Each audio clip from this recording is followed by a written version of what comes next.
Alto's appearance in 3.4 was the link I'd been waiting for. The second I saw him, I knew we were in for a great quest with Lucilla.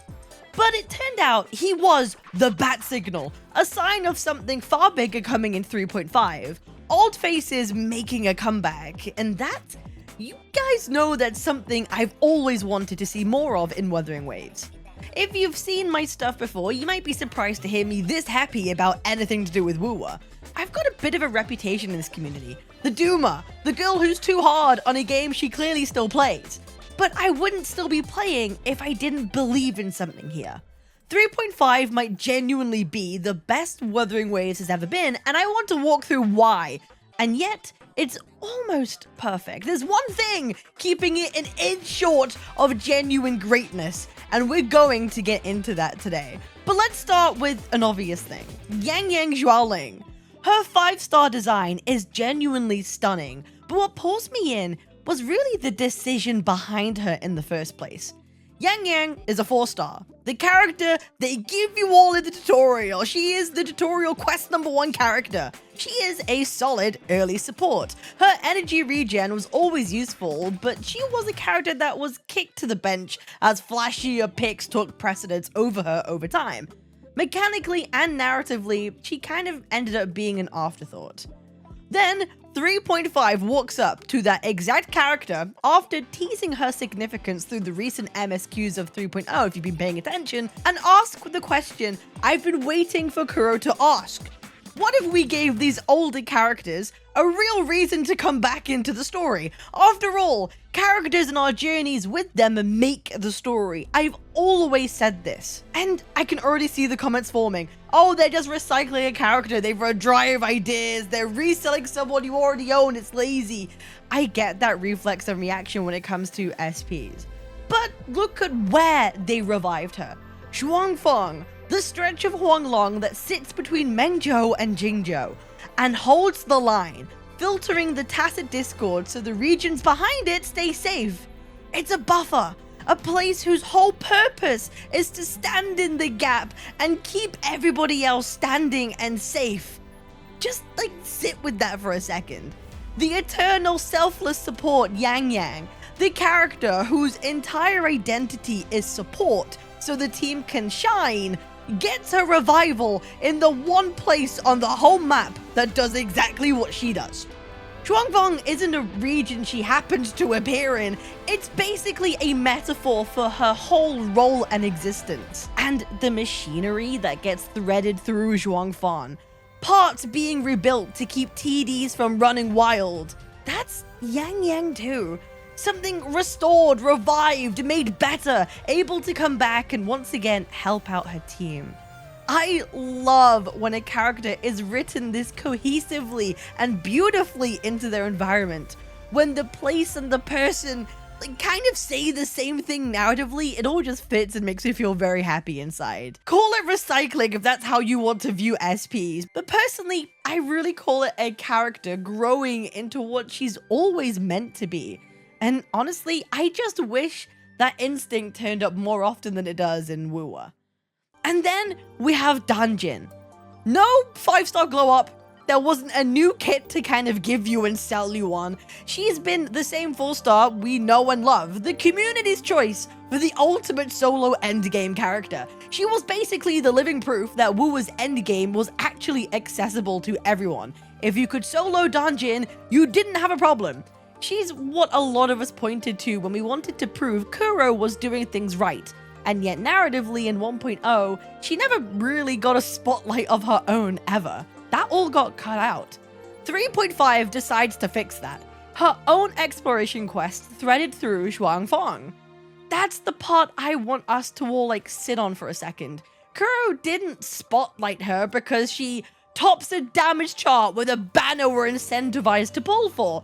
They spotlighted her because you love her. The game's rewarding our loyalty and affection for a character that's been here from the start, not chasing our wallets with another spreadsheet of damage numbers to entice you in with. And in a genre that usually only shines a light on whoever's selling this patch, a 4-star getting her moment purely based on how much the community adores her that's kind of rarer than it should be, and one of my longest standing gripes with this game is that characters fall out of relevance too fast. Danjin completely turns that on its head, and yeah, it took 2 years, but I'll admit it, I feel a little vindicated.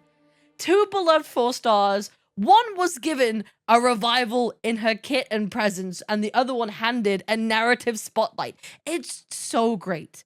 But there's just one thing that's kind of clawing at the back of my mind, and the one thing that stops this from being the absolute most perfect revival patch.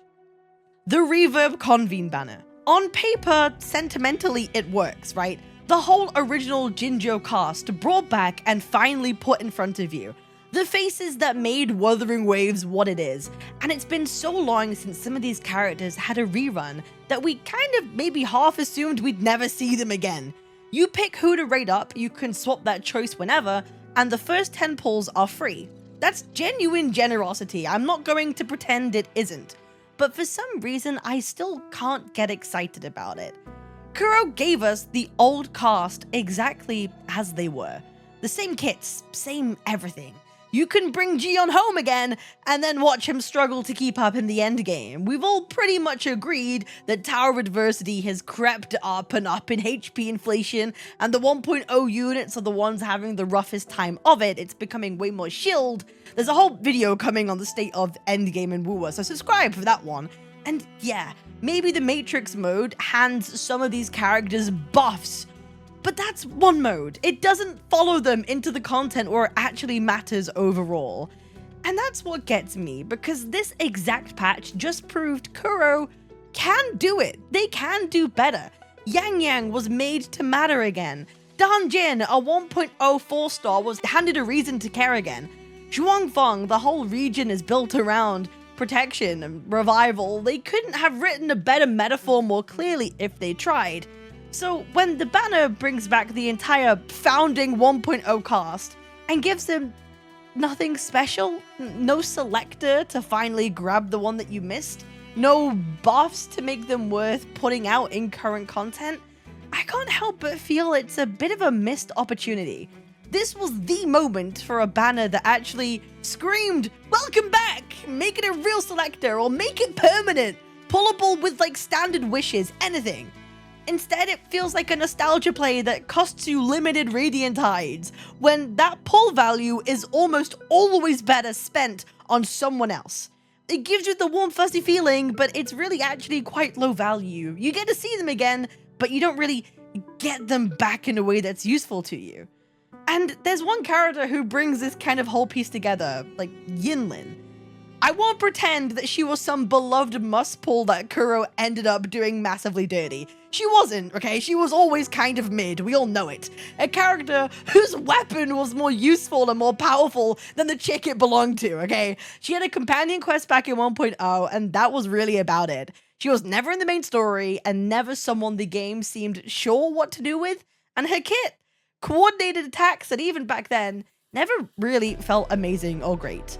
Which is why she's the one we all point to when we talk about characters that got abandoned.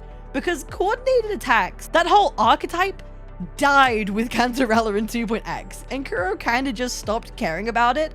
We all thought 𝑬𝑽𝑬𝑹 would revive it, right? Being the DPS character that brought back coordinated attacks, but it didn't. Echo skill damage took priority instead. A whole damage archetype just like benched to the sidelines. And for a while, a lot of us were worried that it might become a habit with Kuro, because 2.0 also gave us negative statuses. A whole batch of them, in fact. And they used Aero Erosion, Spectro Frazzle, and then nothing. We had 3 fusion characters and not one of them had Fusion Burst. People were scratching their heads wondering if Kuro would ever touch negative statuses again, or whether the backlash around Zanny and Spectro Frazzle had given them cold feet. Except this time, Kuro didn't abandon this concept. Through 3.x, they went back and built it all out, reworked the status effects, brought back in Fusion Burst, Glacio Chafe, Havoc Bane, and it worked. They also brought in the Toon Break system, which was another way to deal damage, another vehicle to design characters down that allows them to release more characters without directly power creeping the ones that came right before. And here's the part that actually got me.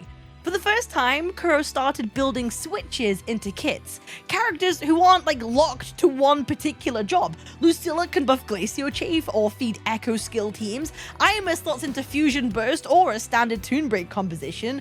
One character that has like more than one answer and solution, and that is team flexibility. The exact thing we all praised Kuro for in the early days. It quietly came back. That's Kuro Games basically remembering what made it good in the first place. And that's what makes all of this worth it. Standing here looking at 3.5 and remembering the 1.0 cast, it's kind of a strange feeling. We're back where it all began, staring at the dead remains of what could have been. The ideas Kuro hadn't figured out how to keep yet. Yinlin and the coordinated attackers, the archetype she came in on, are proof of how far they've come, because let's be honest, they got left behind for us to get where we are today. Maybe that's the wrong way to see it. The 1.0 cast were the necessary sacrifice, what Kuro had to burn through and understand in order to learn how to like cut the diamonds they're making right now. Let's talk about how the game actually looks. The character designs in 3.5 are some of the best this game has ever put out. And I'm not telling you that the 3.0 designs were bad. I actually think they fit the theme perfectly. They looked academic, and that suited the setting entirely. That wasn't the problem, but just because something makes sense doesn't mean it's the best it could be. And that's like a point I come back to a lot. Whether it's game design or story critique, suiting the setting it's meant to be in is kind of the flaw. It's not its ceiling of possibility. 3.5 is the first time in ages that the designs made me actually want them based on looks alone.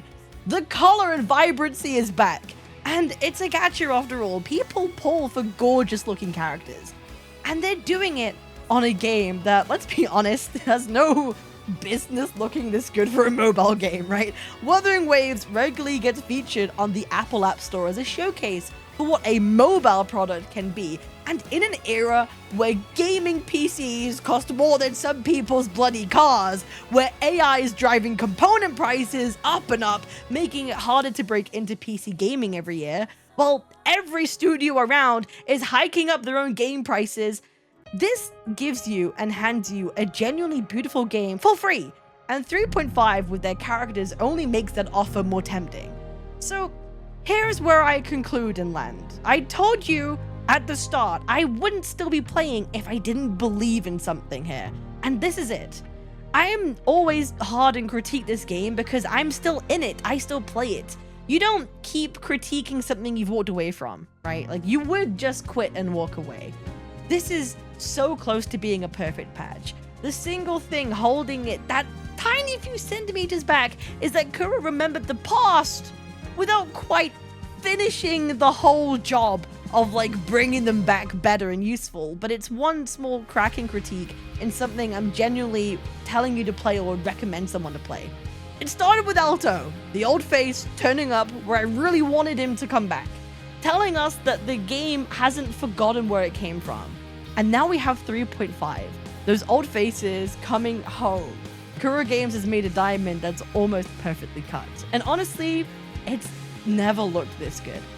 I appreciate y'all. Make sure to like, comment, and subscribe. I stream almost every single day. I'll see you guys on the next one. Peace.